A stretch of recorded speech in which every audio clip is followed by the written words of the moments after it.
Assalamualaikum warahmatullahi wabarakatuh.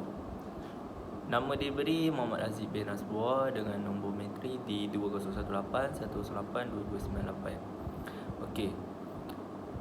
Pertama sekali saya ingin mengucapkan terima kasih kepada semua yang sudi hadir untuk mendengar ceramah saya pada hari ini. Tajuk ceramah saya pada hari ini ialah pemakanan semasa fasa latihan sukan bagi atlet remaja. Okey. Dalam pemakanan ini, apa yang kita perlu faham ialah apa itu metabolisme. Metabolisme ini berasal daripada perkataan Yunani di mana metabolismos, iaitu perubahan yang bermaksud perubahan. Sebagaimana asal namanya, metabolisme ialah reaksi kimia yang berlaku dalam organisma yang hidup. Metabolisme ini menunjukkan yang ia adalah salah satu ciri untuk makhluk hidup, di mana metabolisme ini ia digunakan untuk menggantikan sel atau jaringan yang rosak dan juga untuk pertumbuhan sel tubuh. Terdapat banyak lagi kegunaan metabolisme ini, antaranya pembinaan sel dan juga dalam penghasilan tenaga. Okey, sekarang kita akan pergi kepada topik yang seterusnya, di mana topik ini ialah mengenai keperluan tenaga. Okey. Keperluan tenaga dalam pemakanan sukan ini kita boleh katakan ia berdasarkan kepada basal metabolic rate. Basal metabolic rate ataupun kalori yang kita kira dalam tubuh kita ialah kalori minimum yang tubuh badan kita perlukan tanpa kita melakukan apa-apa aktiviti. Sebagai contohnya, apabila seseorang itu koma ataupun rehat, tubuh badan akan terus melakukan aktiviti dan dia memerlukan tenaga. Okey.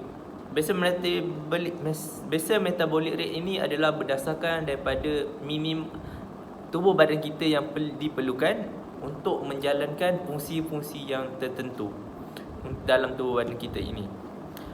Kalori ini ialah satuan kandungan dalam makanan, atau yang lebih tepat kita panggil sebagai tenaga yang akan kita dapat daripada makanan tersebut bila kita mengambilnya atau memakannya. Okey, sebagai contohnya, sebiji apple yang kita makan mengandungi sekurang-kurangnya 80 kalori. Okey, jika kita perlu ke satu destinasi dengan berjalan kaki selama 10 minit, ia akan membakar sekurang-kurangnya 30 kalori. Jadi, dengan memakan sebiji apple saja, kita sudah pun lebih daripada cukup untuk membolehkan tubuh kita berjalan dengan baik. Okey. Namun begitu, kalori yang diperlukan oleh seseorang individu adalah berbeza. Ia kerana mengikut faktor jantina, usia, tinggi dan juga tahap aktiviti. Okey. Kalori ini terdapat dalam dua jenis. Yang pertama yang kita sebut sebagai kalori kecil dan juga yang kedua ialah kalori besar. Okey, bagi kalori kecil ini unitnya adalah kalori, tapi bagi kalori besar kita panggil sebagai kilokalori. Okey, untuk kilokalori ini dengan kalori yang besar dengan kalori kecil, bezanya ialah satu kilokalori besar ia bersamaan dengan 1000 kalori kecil. Okey. Baiklah. Dalam pemakanan sukan ini, kita mementingkan konsep keseimbangan tenaga. di mana konsep keseimbangan tenaga ini ialah di mana seseorang itu mengambil sesuatu makanan dan dia perlu sama dengan tenaga yang akan digunakan. Kenapa pemakanan sukan ini mementingkan keseimbangan tenaga? Kerana ia bagi untuk mengelakkan atlet tersebut mengalami masalah berat badan berlebihan ataupun mengalami kandungan lemak badan yang terlalu tinggi. Keseimbangan tenaga ini kita menggunakan konsep Dacheng, di mana sebelah kiri ialah tenaga yang kita ambil dan sebelah kanan ialah tenaga yang digunakan. Untuk tenaga yang kita ambil dan tenaga yang kita keluar, ia perlu pada tahap yang sama rata. Okey, dengan adanya konsep Dacheng ini, keseimbangan tenaga akan membolehkan atlet tersebut mengambil kadar maksimum untuk aktiviti tersebut sahaja. Ini supaya mengelakkan lebihan kalori yang kita makan daripada bertukar menjadi lemak di dalam badan, dan ia boleh mencecaskan tubuh badan atlet ataupun prestasi atlet tersebut. Ini kerana jika tenaga yang kita ambil lebih banyak daripada aktiviti yang kita gunakan, kita akan mengalami masalah berat badan berlebihan. Dan manakala jika kita kurang kalori yang kita ambil daripada tenaga yang kita gunakan, ia pula menjejaskan tubuh badan atlet tersebut. Ia akan menyebabkan berat hilang dan mungkin menyebabkan kekurangan berat badan berlaku. Okey, seterusnya kita pergi kepada ketersediaan tenaga. Okey, dalam ketersediaan tenaga ini, ia dilihat sebagai tenaga simpanan ataupun tenaga yang sedia dalam tubuh badan kita dalam melakukan aktiviti fizikal. Okey, sebelum kita pergi lebih lanjut mengenai ketersediaan tenaga ini, kita boleh lihat mengenai sistem tenaga di dalam tubuh badan kita. Okey, sistem tenaga di dalam tubuh badan kita ini terdapat 3 jenis, di mana yang pertama ialah anaerobic lactic, yang kedua anaerobic lactic, dan juga yang ketiga ialah aerobik. Okey, sistem tenaga ini digunakan mengikut sesuatu faktor seperti intensiti latihan, kecergasan individu dan juga masa aktiviti. Yang pertama ialah tenaga anaerobic lactic. Tenaga anaerobik ini datang daripada tenaga ATP-PC, dan sistem tenaga ini digunakan hanya dalam masa 10 hingga 20 saat sahaja. Okey, jika aktiviti yang kita lakukan itu melebihi 10 hingga 20 saat,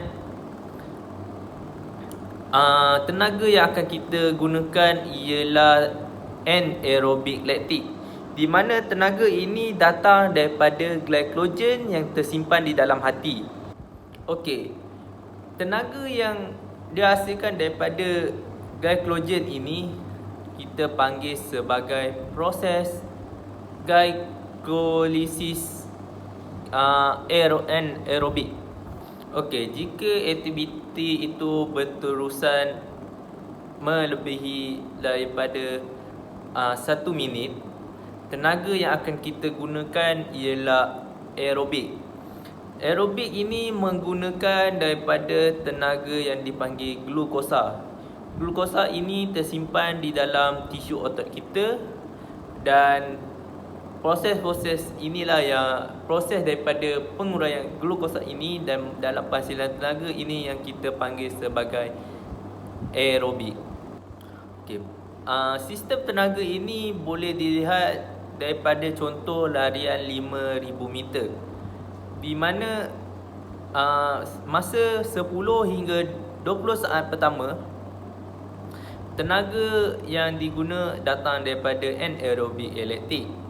Okay, di dalam masa 10 hingga 30 saat yang seterusnya, ia dinamakan tenaga dari perubahan daripada anaerobik laktik kepada tenaga anaerobik laktik. Dalam 20 saat hingga 2 minit itu jugalah tenaga yang akan digunakan ialah anaerobik laktik. Okay. Dan di dalam masa 2 hingga 5 minit semasa larian tersebut, ia akan berlaku di mana berlaku perubahan daripada tenaga anaerobik laktik kepada aerobik. Okey, dan dalam masa 2 minit dan seterusnya sehingga larian itu habis, tenaga akan digunakan daripada sistem tenaga aerobik. Okey, dalam kita membincangkan konsep ketersediaan tenaga ataupun simpanan tenaga ini, kita boleh lihat daripada pengambilan tenaga kita. Okey, daripada pengambilan tenaga daripada sumber yang tinggi kandungan tenaga seperti karbohidrat, protein dan lemak, ia membantu tubuh badan kita untuk mempunyai ketersediaan tenaga bagi menjalankan aktiviti tersebut. Apabila tubuh badan kita ini mempunyai tenaga daripada yang kita ambil seperti karbohidrat, ini membolehkan tenaga-tenaga dalam sistem tenaga kita dihasilkan, kerana seperti yang kita tahu, karbohidrat ialah sumber utama untuk kita dalam menghasilkan tenaga. Bukan saja itu yang kita lihat, dalam ketersediaan tenaga ini juga ialah di mana aktiviti yang kita akan jalankan, kita memerlukan pengambilan makanan beberapa jangka masa tertentu sebelum makanan tersebut terhurai untuk dijadikan tenaga. Dengan mengira konsep 30 hingga 3 jam sebelum latihan, itu antara masa sesuai untuk kita mengambil makanan supaya kita mempunyai simpanan dan juga ketersediaan tenaga di dalam tubuh badan kita untuk melakukan aktiviti tersebut. Okey, seterusnya kita pergi kepada keperluan makronutrien di dalam latihan. Okey, sebelum kita pergi lagi kepada makronutrien ini, saya ingin menerangkan apa itu pemakanan dan juga pemakanan sukan. Okey, dalam pemakanan ialah bidang kajian yang mengkaji mengenai makanan dan juga nutrien yang membantu di dalam pertumbuhan ataupun pembesaran tubuh badan kita. Okey, manakala pemakanan sukan ini pula ialah kajian untuk pengambilan makanan dalam mengoptimumkan prestasi atlet, komposisi badan atlet dan juga penghasilan tenaga yang baik dalam aktiviti. Okey, sekarang kita pergi kepada keperluan makronutrien di dalam latihan. Okey, apa itu makronutrien? Makronutrien ini ialah makanan yang diperlukan dalam kuantiti yang besar seperti karbohidrat, lemak, protein, air, mineral dan elektrolit. Baiklah, makronutrien ini kenapa ia penting di dalam latihan. Okey, ini kita boleh pergi atau kita boleh lihat daripada fungsi-fungsi makronutrien tersebut. Okey, yang pertama, mari kita lihat apa fungsi karbohidrat. Karbohidrat ini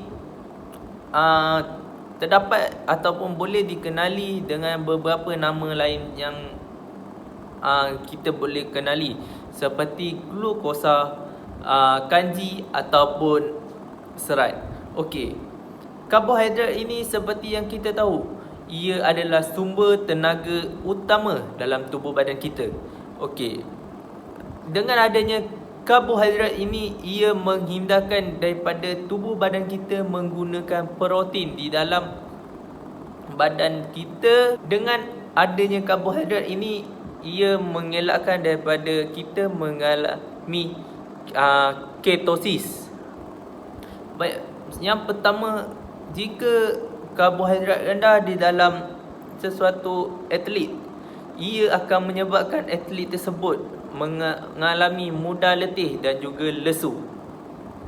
Tenaga yang berlebihan daripada karbohidrat ini, ia akan disimpan di dalam hati jika semasa melakukan aktiviti tersebut. Glycogen ini daripada yang tersimpan di dalam hati ini akan ditukar dan menjadikan ia tenaga semasa kita melakukan aktiviti. Antara fungsi lain karbohidrat ini ialah mengelakkan daripada penggunaan protein di dalam tubuh badan kita. Kenapa karbohidrat ini menjadi sumber utama? Ini kerana karbohidrat ini jika ada di dalam badan, ia mengelakkan protein yang digunakan untuk mengekalkan ataupun membina jisim otot kita tidak digunakan dalam penghasilan tenaga. Jika protein digunakan dalam penghasilan tenaga, ia menyebabkan jisim badan kita berkurang dan menyebabkan otot tidak dapat tenaga yang sepatutnya. Dengan adanya karbohidrat sebagai sumber utama kita mengelakkan daripada tenaga dihasilkan daripada protein yang boleh menyebabkan jisim otot kita berkurang. Okey, seterusnya kita pergi kepada protein pula. Protein ini ialah sumber tenaga yang diperlukan untuk kita memperbaiki ataupun memperbarui tisu-tisu otot yang rosak ketika kita menjalankan aktiviti. Okey, protein yang kita dapat ini kita boleh peroleh daripada makanan ataupun suplemen. Apa yang kita perlu tahu antara protein daripada makanan dan juga suplemen, ia tiada beza dan ia memberi kesan yang sama di dalam tubuh badan kita. Okey, seterusnya kita pergi pula kepada fungsi lemak. Fungsi lemak ini ialah mengekalkan struktur badan kita dan juga menjadi faktor yang penting dalam mengatur metabolisme badan kita. Okey, fungsi air pula. Air di dalam tubuh badan sangatlah penting kerana apa yang kita tahu, tubuh badan kita ini terdiri daripada sekurang-kurangnya 70% daripada air. Okey, dengan adanya air di dalam tubuh badan ini, kita memerlukan kuantiti yang sangat banyak kerana air ini memainkan peranan dalam pengangkutan nutrien dan juga dalam pelesapan haba dan juga dalam pelintiran sendi-sendi tubuh badan kita. Okey, daripada yang kita sudah tahu, makronutrien ini antara nutrien ataupun makanan yang sangatlah penting untuk tubuh-tubuh badan kita dan ia sangat diperlukan dalam kuantiti yang banyak kerana dengan adanya makronutrien ini, semua aktiviti dan metabolisme sangatlah penting supaya semasa latihan tidak berlaku ketidakfungsian di dalam latihan tersebut. fungsi-fungsi yang kita sudah lihat tadi, ia jelas sangat menunjukkan tanpanya mikronutrien ini, ia akan menyebabkan latihan ataupun aktiviti fizikal yang ingin kita lakukan mengalami kemerosotan prestasi kepada atlet. Sekarang kita akan melihat keperluan mikronutrien di dalam latihan. Mikronutrien ini ialah sumber ataupun nutrien makanan yang kita perlukan dalam kuantiti yang sangat sedikit di dalam tubuh badan ini. Mikronutrien ini diperlukan dalam kuantiti yang sangat sedikit, yang dikira dalam miligram ataupun mikrogram. Namun begitu, mikronutrien ini walaupun ia diperlukan dalam kuantiti yang sedikit, tetapi ia memainkan peranan yang sangat besar di dalam tubuh badan kita. Okey, apa peranan mikronutrien ini di dalam tubuh badan kita? Okey, mikronutrien ini memainkan peranan dalam sistem imunisasi untuk melawan penyakit. Mikronutrien ini juga memainkan peranan di dalam pembentukan hormon, aktiviti enzim dan juga sistem reproduksi. Mikronutrien di dalam tubuh badan kita boleh dilihat daripada sumber seperti vitamin dan juga mineral. Mineral pula di dalam mikronutrien ini dibahagikan kepada dua jenis mineral, di mana mineral yang pertama kita panggil sebagai makromineral dan yang kedua ialah mikromineral. Okey, apa beza dua ini? Makromineral ini ialah mineral yang diperlukan dalam kuantiti yang lebih banyak bebat dalam tubuh badan kita. Dan mikromineral ini pula ialah mineral yang diperlukan hanya dalam kuantiti yang sedikit sahaja di dalam tubuh badan kita ini. Okey, makromineral ini ia diperlukan sekurang-kurangnya 100 mg sehari di dalam tubuh badan kita. Manakala mikromineral ia diperlukan di dalam tubuh badan kita ini hanya dalam beberapa mikrogram per hari. Okey, untuk mengetahui lebih lanjut, mari kita lihat apa fungsi-fungsi mikronutrien ini. Okey, yang pertama ialah zinc. Zinc ini sangat penting dan berperanan dalam perkembangan tubuh badan kita. Zinc ini terdapat banyak di dalam daging-daging, terutamanya daging lembu ataupun sapi. Okey, zinc ini ia membantu untuk menguatkan sistem imun kita dan juga membantu dalam penyembuhan luka-luka yang terdapat di dalam tubuh badan kita. Seterusnya kita pergi pula kepada kalsium.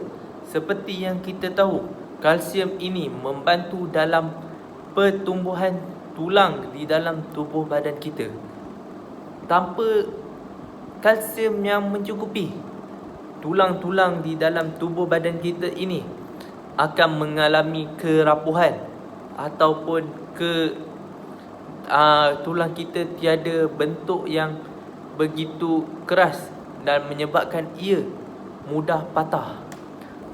Oleh itu, kita memerlukan mikronutrien seperti kalsium ini bagi mengekalkan fungsi dan juga tulang-tulang kita ini supaya tidak menjadi rapuh. Selain dalam membantu tulang daripada reput, kalsium juga memainkan peranan dalam pembinaan darah di dalam tubuh badan kita. Okey, yang terakhir kita melihat kepada fosfor. Fosfor ini berperanan di dalam mengekalkan kesihatan tulang dan juga gigi. fosfor ini terdapat di dalam produk-produk susu, kacang dan juga daging. Dengan adanya fosfor ini, kesihatan tulang dan gigi kita akan lebih terjamin. Ia juga akan memastikan gigi sentiasa kuat dan tidaklah berlaku gigi tertanggal ataupun rapuh sebelum usia yang tertentu. Okey. Seterusnya kita pergi kepada komposisi badan dan prestasi sukan. Okey. Pemakanan sukan ini memainkan peranan untuk atlet memiliki komposisi badan yang diperlukan di dalam sesuatu sukan tersebut. Komposisi badan ini terhadap sukan berbeza-beza dalam menentukan prestasi atlet tersebut. Okey. Seperti yang kita tahu, atlet-atlet bagi sukan-sukan tertentu memerlukan komposisi badan yang tertentu untuk berjaya di dalam sukan tersebut. Komposisi badan ini menjadi peranan dalam ataupun menjadi poin yang penting yang perlu dalam seorang pakar nutrisi makanan. Ini kerana kita perlu mencapai komposisi badan yang ideal untuk atlet tersebut di dalam sukan yang dia ceburi, supaya atlet tersebut boleh pergi jauh dan mencapai kejayaan yang diinginkan. Komposisi badan ini dijadikan sebagai ramalan yang lebih baik berbanding kita mengetuai ketinggian dan juga berat badan atlet tersebut dalam ramalan prestasi. Menurut Wilmore dan Costil pada tahun 1994,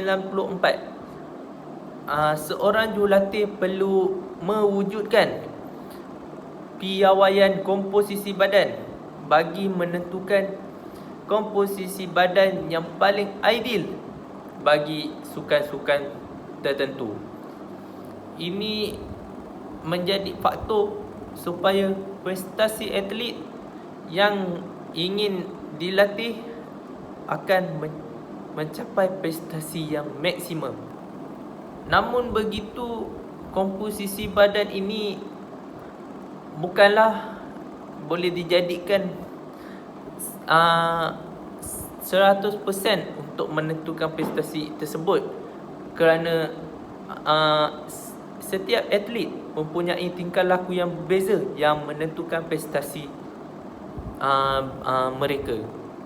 Namun begitu, komposisi badan ini ia memberi kesan kepada morfologi di dalam tubuh badan ini. Morfologi ini ialah bidang kajian yang mengkaji struktur, bentuk dan pergolongan. Morfologi di dalam sukan ini ia berkait rapat dengan fisiologi ataupun fizikal dan juga pergerakan biomekanik. Okey.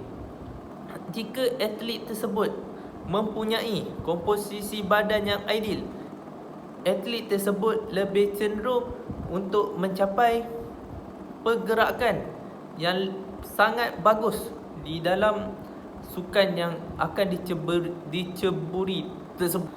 Walaupun morfologi ini masih baru, namun morfologi sukan masih giat mengkaji dalam bentuk tubuh badan kita bagi memastikan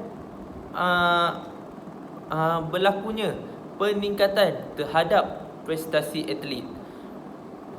Seperti yang kita boleh lihat, pelari pecut ini mempunyai tubuh badan yang lebih besar dan juga ketinggian yang lebih tinggi dalam mencapai prestasi yang lebih baik. Berbanding pelari maraton ini mempunyai komposisi badan yang lebih kecil yang membolehkan mereka mempunyai prestasi yang lebih baik di dalam larian maraton tersebut. Oleh itu, komposisi badan ini menjadi satu peranan yang sangat penting bagi seorang pakar nutrisi bagi menentukan sukan-sukan ataupun kejayaan prestasi atlet tersebut. Okey, seterusnya kita akan pergi kepada garis panduan penghindaran untuk mengekalkan cecair dan elektrolit di dalam badan. Persatuan Pengarah Perubatan Maraton Antarabangsa telah pun menggariskan garis panduan bagi mengekalkan cecair dan elektrolit di dalam tubuh badan kita ini. Secara ringkasnya, apabila sebelum aktiviti air kencing anda berwarna seperti jerami berwarna, maka ini boleh diklasifikasikan sebagai anda telah mengalami hidrasi. Oleh itu, anda perlu mengambil atau menghidrat tubuh badan anda bagi mengelakkan hidrasi ini terus berlaku. Okey. Selain itu, aktiviti latihan yang telah anda jalankan selama lebih daripada 30 minit, anda juga perlu menghidrat tubuh badan anda. Tapi dalam penghidratan ini ada beberapa yang kita perlu faham dan menjadi satu titik penting sebelum kita menghidrasi tubuh badan kita. Yang pertama, minuman air mineral biasa berbanding dengan air sukan. Air mineral biasa mempunyai faedah yang lebih tinggi dalam menghidrasi tubuh badan kita. Dalam garis panduan penghidratan ini juga, anda perlu minum bila anda berasa dahaga. Bukannya anda perlu sentiasa menambah air di dalam tubuh badan anda. Walaupun keperluan cecair berbeza bagi setiap individu, namun ada penghematan kepada 4 hingga 6 ounce cecair sahaja di antara 20 minit latihan. Oleh itu, antara 20 minit perlumbaan, anda hanya boleh minum 4 hingga 6 ounce sahaja cecair. Seterusnya, selepas anda berlari, jika anda mengalami pengurangan berat badan sehingga lebih daripada 2%, anda perlu mendapatkan nasihat doktor ataupun pakar perubatan bagi mengelakkan komplikasi yang akan datang. Yang terakhir ialah ketidakseimbangan elektrolit di dalam tubuh badan kita. Walaupun ketidakseimbangan elektrolit ini jarang berlaku, bagi seseorang atlet, untuk prestasi yang optimum, anda perlu sentiasa memastikan keseimbangan elektrolit anda pada tahap yang lebih optimum. Ia menjadi kebiasaan bagi elektrolit di dalam tubuh badan kita untuk sentiasa berubah. Namun begitu, kadang-kadang kadar ataupun elektrolit di dalam tubuh badan kita ini menjadi tidak seimbang. Ini akan menyebabkan tubuh badan kita tidak mengalami cukup mineral ataupun elektrolit. Terdapat beberapa faktor yang mempengaruhi ketidakseimbangan elektrolit ini. Antara faktor yang mempengaruhi ketidakseimbangan elektrolit ini ialah seperti muntah, cerit-berit, kegagalan buah pinggang, dan juga alkohol. Antara gejala yang boleh berlaku daripada ketidakseimbangan elektrolit ini ialah loya dan juga kelesuan. Namun begitu, ketidakseimbangan elektrolit ini juga boleh menjadi parah ataupun sangat serius apabila seseorang atlet itu mengalami gejala-gejala seperti ini. Antaranya mengalami kekeliruan dalam tingkah laku, sawan, sakit dada, denyutan jantung yang cepat dan tidak teratur, dan juga kelemahan otot yang teruk. Jika berlaku saja gejala ini, kita perlu menghubungi talian 911 dengan segera bagi memastikan atlet tersebut terus baik. Ini kerana gejala tersebut boleh membawakan kepada kemudaratan yang lebih teruk. Okey, topik yang terakhir ialah strategi untuk mengoptimumkan prestasi latihan dan juga pemulihan selepas sesi latihan.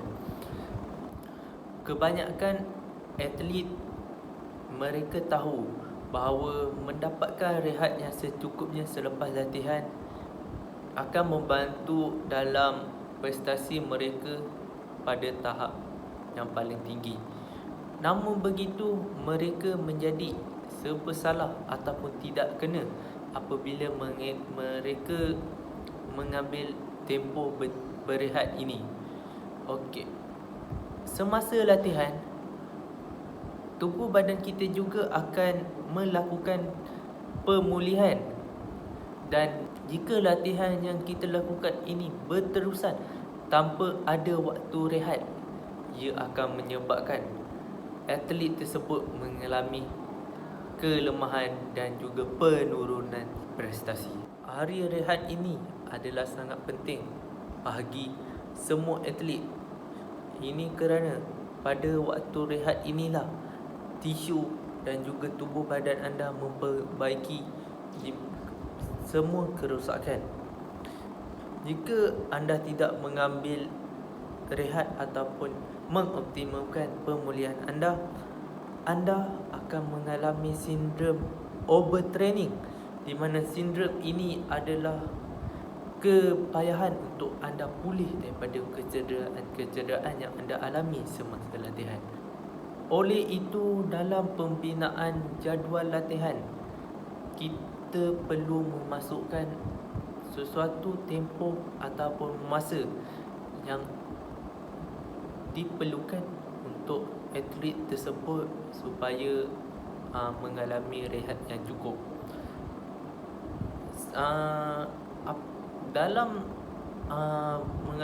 Dalam pemulihan tersebut,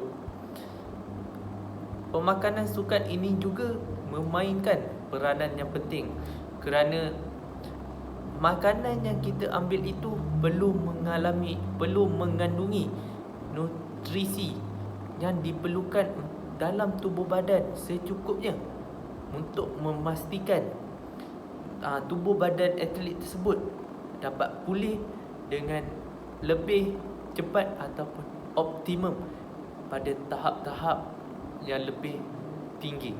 Setakat ini sahaja ceramah saya yang bertajuk pemakanan semasa fasa latihan untuk atlet remaja. Sekian saja daripada saya. Wabillahi taufiq wal hidayah. Wassalamualaikum warahmatullahi wabarakatuh.